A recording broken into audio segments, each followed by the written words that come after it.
Subscribe कीजिए हमारे channel को और इस बेल आइकन को दबाना ना भूलें ताकि हमारे आने वाली वीडियो की नोटिफिकेशन सबसे पहले आपके पास पहुंचे।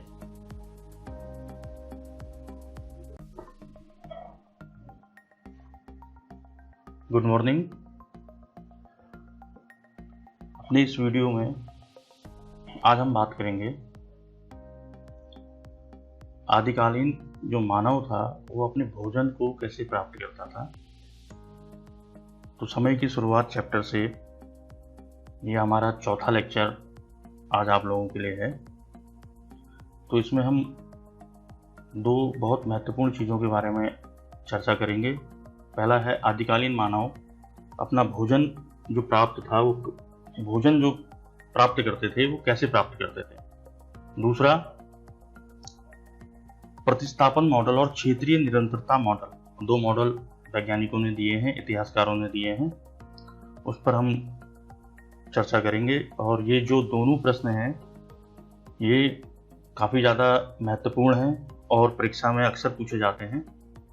तो आप लोग इसे अपनी जो इतिहास की कॉपी है उसमें नोट डाउन करेंगे और किसी भी प्रकार की कोई परेशानी होने पर आप मुझे व्हाट्सएप के माध्यम से या फ़ोन करके जितने भी बच्चे हैं हमारे स्कूल के वो पूछ सकते हैं।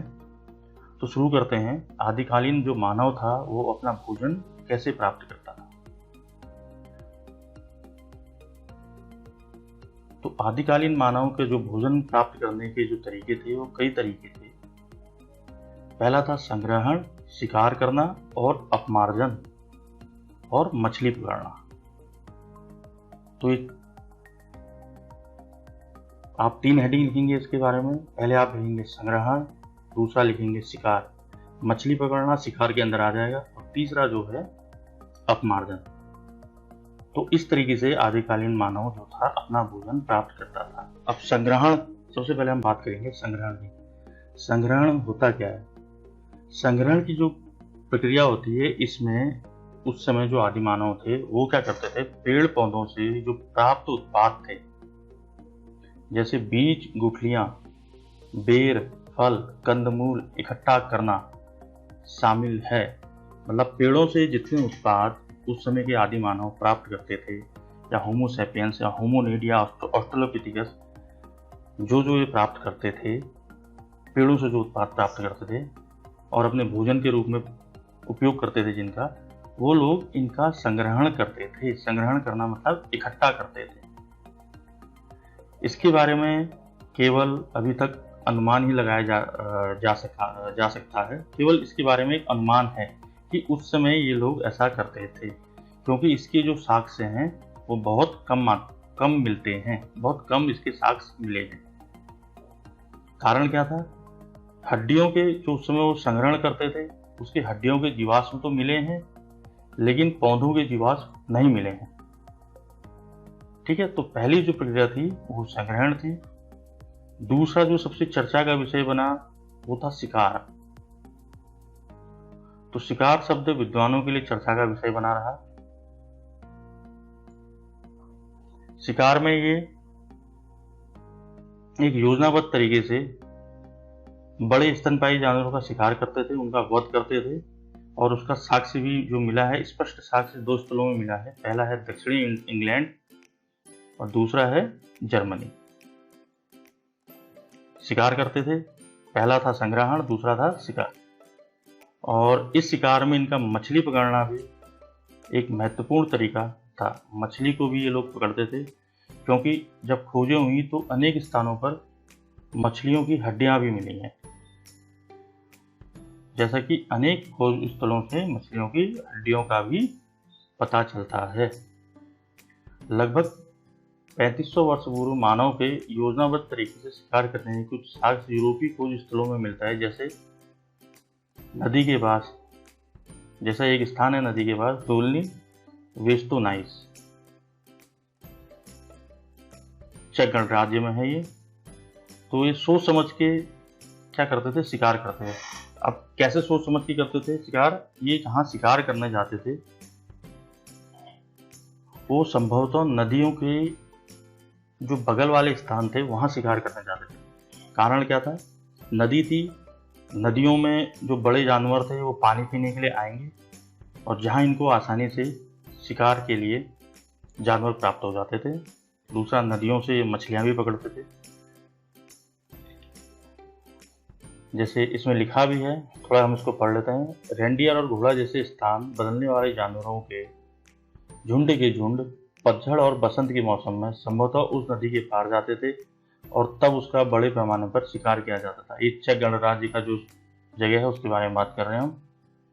इन स्थलों का चुनाव इस बात का द्योतक है कि लोग जानवरों की आवाजाही के बारे में, उन्हें जल्दी से जल्दी बड़ी संख्या में मारने के तरीके के बारे में भी जानते थे। क्या खाद्य पदार्थ इकट्ठा करना, मरे हुए जानवरों का मांस निकालना, शिकार करना, मछली पकड़ना में स्त्री पुरुष की भूमिकाएं भिन्न भिन्न होती थी, इस बारे में कोई जानकारी नहीं है। कि जो शिकार करने जाते थे उसमें स्त्री पुरुष दोनों होते थे या केवल पुरुष होते थे, इस बारे में हमारे पास कोई जानकारी नहीं है। आज भी कई ऐसे समाज है जो शिकार और संग्रहण के बल पर अपना भरण पोषण कर रहे हैं। इनमें स्त्री पुरुष भिन्न भिन्न क्रियाकलाप संपन्न करते हैं। इसका अध्ययन हम आगे करेंगे। तो यानी कि शिकार भी भोजन प्राप्त करने का एक तरीका था। तो पहला तरीका हो गया संग्रहण, पेड़ पौधों से जितने उत्पाद मिले उसको इकट्ठा किया, उसका संग्रहण किया और उसको बाद में खाया। दूसरा था शिकार, शिकार के लिए बड़े बड़े स्तनपायी जीवों को मारते थे, मछली को मारते थे। ठीक। दूसरा, इसका एक तीसरा जो हेडिंग आएगा वो था अपमार्जन। अपमार्जन की क्रिया में जो उस समय का मानव था वो क्या करता था, जो जानवर मर चुका है, किसी दुर्घटना में मर चुका है, तो उसके जो जानवरों की जो लाश थी उससे मांस मज्जा यानी कि मांस को खुरच कर निकालते थे। जैसे लिखा भी है कि आदिकालीन होमोनिड अपमार्जन या रसदखोरी के द्वारा उन जानवरों की लाशों से मांस मज्जा खुरच कर निकालने लगे जो जानवर अपने आप मर जाते थे या किन्हीं अन्य हिंसक जानवरों द्वारा मार दिए जाते थे।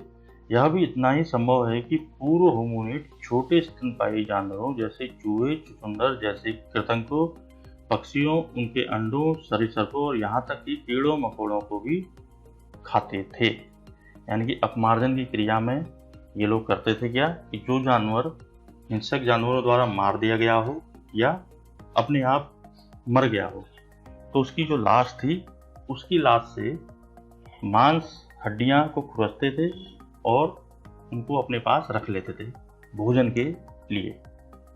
तो 3 हेडिंगों में आपका ये प्रश्न आएगा। ये बहुत इंपॉर्टेंट प्रश्न है, हमेशा पूछा जाता है कक्षा 11 में कि आदिकालीन मानव अपना भोजन किस तरीके से प्राप्त करते थे। तो आप लिखोगे कि पुरातात्विक प्रमाणों से पता चलता है। मैं बोल रहा हूँ, आप इसको नोट डाउन भी कर सकते हैं। पुरातात्विक प्रमाणों से पता चलता है कि प्रारंभिक मानव 3 तरीकों से अपना भोजन प्राप्त करता था। पहली हेडिंग आएगी संग्रहण द्वारा, दूसरा आएगा शिकार द्वारा और तीसरा आएगा अपमार्जन। ठीक हो गया। इसके बाद आप लिखेंगे संग्रहण द्वारा।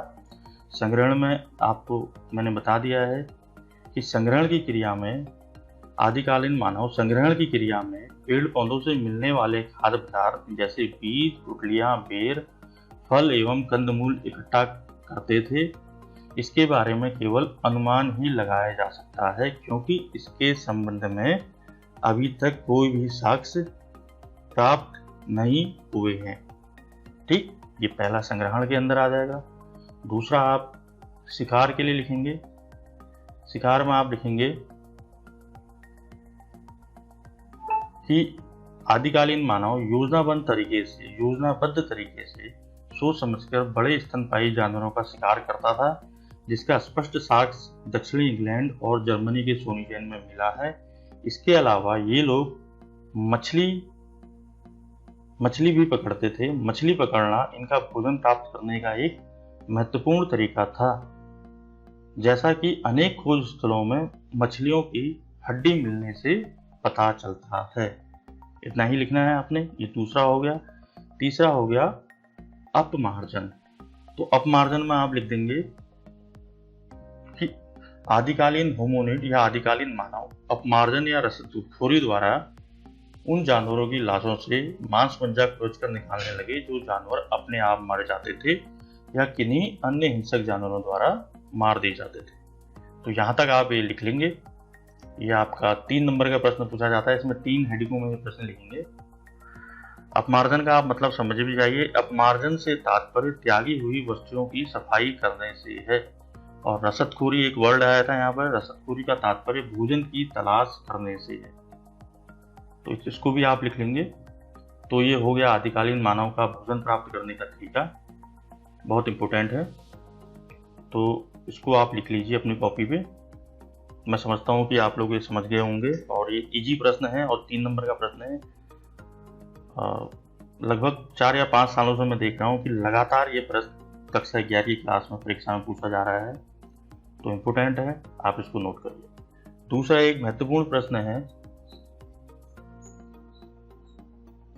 कि मानव के क्रमिक विकास की कहानी में जो है आधुनिक मानव के बारे में इसके प्रतिस्थापन मॉडल और क्षेत्रीय निरंतरता मॉडल के बारे में विवेचना कीजिए। ये प्रश्न आता है। तो सबसे पहले हम एक तालिका देखेंगे। इस तालिका में आप देखिए कि सबसे पहले आधुनिक मानव का जो प्राचीनतम जीवाश्म मिला था वो कहाँ मिला था? इथोपिया। उसके बाद दक्षिण अफ्रीका, उसके बाद मोरक्को। ठीक है, ये तालिका बताने का जो मेरा उद्देश्य था ये अभी आप समझेंगे। तो इथोपिया में सबसे पहले मिला था। ये इथोपिया अफ्रीका महाद्वीप पर स्थित है। तो हमेशा से ही इतिहासकारों और वैज्ञानिकों के बीच में ये चर्चा का केंद्र रहा है कि जो आधुनिक मानव था इसका उद्भव कहाँ हुआ था, कहाँ पर यह अस्तित्व में आया, क्या ये एक ही जगह अस्तित्व में आया या अलग अलग जगह अस्तित्व में आया। तो इसके लिए इन्होंने 2 मॉडल अपने पेश किए। पहला था प्रतिस्थापन मॉडल, दूसरा था क्षेत्रीय निरंतरता मॉडल। तो यहाँ पर थोड़ा सा आप कंफ्यूज हो जाएंगे, इसलिए मैंने एक नोट बना रखा है, उसको मैं दिखा देता हूँ आपको। उसके अकॉर्डिंग मैं आपको समझाता हूँ। तो आधुनिक मानव की उत्पत्ति के विषय में खोजों के पश्चात वैज्ञानिकों ने 2 मॉडल विकसित किए। पहला मॉडल था क्षेत्रीय निरंतरता मॉडल, दूसरा था प्रतिस्थापन मॉडल। तो इसके लिए जब ये प्रश्न आप लिखेंगे अपनी कॉपी में, तो यहाँ पे एक आपकी बुक में चित्र भी दिया है। ये चित्र भी आप ड्रॉ करेंगे अपनी कॉपी में। तो इस प्रश्न को मैं आपको बता दूं, ये प्रश्न आपका परीक्षा में कैसे आता है। तो जो प्रश्न आता है आधुनिक मानव, प्रश्न मैं अभी बोल रहा हूं, आप लिख लेंगे इसको। आधुनिक मानव की उत्पत्ति के स्थान के विषय में प्रतिस्थापन मॉडल और क्षेत्रीय निरंतरता मॉडल के बिंदुओं की विवेचना कीजिए। ठीक है, ये आपका प्रश्न आएगा। और प्रश्न उसके बाद इसका जो आंसर है वो मैं आपको बता देता हूं। आप किताब में भी पढ़ सकते हैं इसको, लेकिन थोड़ा सा आप कंफ्यूज ना हो इसके लिए मैंने एक अलग से इसके लिए नोट बना रखा है। तो उसको पढ़ते हैं कि क्या है प्रतिस्थापन मॉडल और क्षेत्रीय निरंतरता मॉडल। तो सबसे पहले हम बात करेंगे प्रतिस्थापन मॉडल की। जो हम बात करेंगे सबसे पहले प्रतिस्थापन मॉडल की बात करेंगे। इस मॉडल के अनुसार मैंने अभी आपको टेबल दिखाया है। टेबल में जो सबसे प्राचीन जीवाश्म मिला था वो कहाँ मिला था? इथोपिया, जो कहाँ था? अफ्रीका। तो ये मॉडल भी वही कहता है। इस मॉडल के अनुसार मनुष्य का उद्भव एक ही स्थान अफ्रीका में हुआ है। इस मॉडल के अनुसार मनुष्य का जो उद्भव है एक ही स्थान अफ्रीका में हुआ है। कंफ्यूज मत होना। प्रतिस्थापन मॉडल कहता है कि अफ्रीका में उद्भव हुआ है, जबकि क्षेत्रीय निरंतरता मॉडल क्या कहता है कि इसके अनुसार अनेक क्षेत्रों में अलग अलग मनुष्य की उत्पत्ति हुई है। ये कहता है कि अफ्रीका, यूरोप और एशिया, इन तीनों जगहों पर अलग अलग मनुष्यों की उत्पत्ति हुई है। जबकि प्रतिस्थापन कहता है कि केवल जो आधुनिक मानव था ये अस्तित्व में कहाँ से आया? अफ्रीका। अफ्रीका में अस्तित्व में आया, जिसके बाद इनका प्रतिस्थापन हुआ, जिसके बाद ये अफ्रीका से एशिया और यूरोप जैसे महाद्वीपों की ओर गए। ठीक है, तो अफ्रीका में हुआ है, कहता है इसके अनुसार मानव के सभी प्राचीन रूप, चाहे वो कहीं भी थे, बदल गए और उनका स्थान पूरी तरीके से आधुनिक मानव ने ले लिया। ये प्रतिस्थापन मॉडल है। जबकि निरंतरता मॉडल कहता है कि अनेक क्षेत्रों में अलग अलग तरीके से मनुष्य की उत्पत्ति हुई और भिन्न भिन्न प्रदेशों में रहने वाले जो होमो सैपियंस थे, उन्होंने आधुनिक मानव के रूप में जो इनका विकास हुआ वो धीरे धीरे और अलग अलग गति से हुआ। यानी कि अलग अलग जगह पर इनका जो विकास था वो अलग अलग तरीके से हुआ। इसलिए आधुनिक मानव विश्व के विभिन्न भागों में पहली बार अलग अलग स्वरूप से दिखाई दिए। तो ये दो मॉडल वैज्ञानिकों ने आधुनिक जो मानव था उसकी उत्पत्ति के विषय में दिए थे। तो आज ये जो दो टॉपिक थे, मैं समझता हूँ कि आप लोगों को इस पर कोई परेशानी नहीं होगी, तो आप इसे अपनी कॉपी पे नोट करिए। तो ये आज का जो हमारा ये लेक्चर था, हम यहीं पर इसको समाप्त करते हैं। कल मिलते हैं अपने अगले वीडियो में। धन्यवाद।